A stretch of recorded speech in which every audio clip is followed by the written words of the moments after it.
இந்த மாதிரி கருப்பு கவுனி கஞ்சி செஞ்சு சாப்பிட்டோம்னா உடம்புல இருக்கிற சூடும் குறையும். கருப்பு கவுனி கஞ்சி ரொம்ப உடம்புக்கு நல்லது. நான் எப்படி செய்வேன்னா, ஃபர்ஸ்ட் கருப்பு கவுனி அரிசியை நைட்டே ஊற வச்சிருவேன். 1 டம்ளர் ஊற வச்சுட்டு தண்ணியை நல்லா வடிச்சு காலையில மிக்சியில கொஞ்சம் கொரன்னு அரைச்சிப்பேன். முன்னாடி என்ன செய்வேன்னா, வேக வச்சுட்டு அதுக்கப்புறம் வடிகட்டி மிக்சியில ஒரு பல்ஸ் மூடு கொடுத்துட்டு திரும்பி வெந்தயம் பூண்டு போட்டு வேக வைப்பேன். இப்ப அது வேலை மெனக்கிட்ட வேலையா இருக்கு. எதுக்காக அதை மெயினா செய்யறதுனா, இந்த மாதிரி அரைச்சு சேர்த்து குக்கர்ல நம்ம செய்யும் போது அந்த குக்கர் ஹோல்ஸ்ல போய் ஏதாவது மாட்டிக்கும், அது பிரச்சனையாயிடுங்கிறதுனால அது மாதிரி செய்யறது.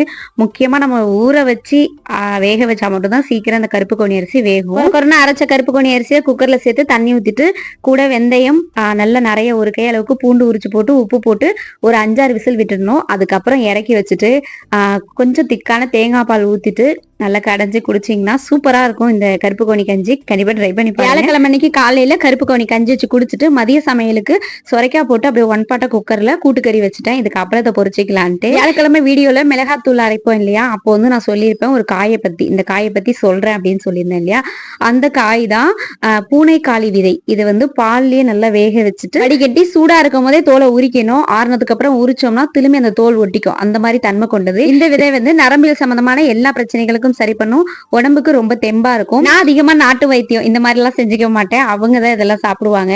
இதை வந்து 2 பேரும் சேர்ந்துதான் வேக வச்சு உரிச்சிட்டு கிடந்தோம். இதை நிழல்லையும் வெயில்லையும் நல்லா காய வச்சு அதுக்கப்புறம் பொடி நுணுக்கிட்டு மாலை இரவு பால்ல கலந்து குடிச்சு வந்தோம்னா ரொம்ப நல்லது.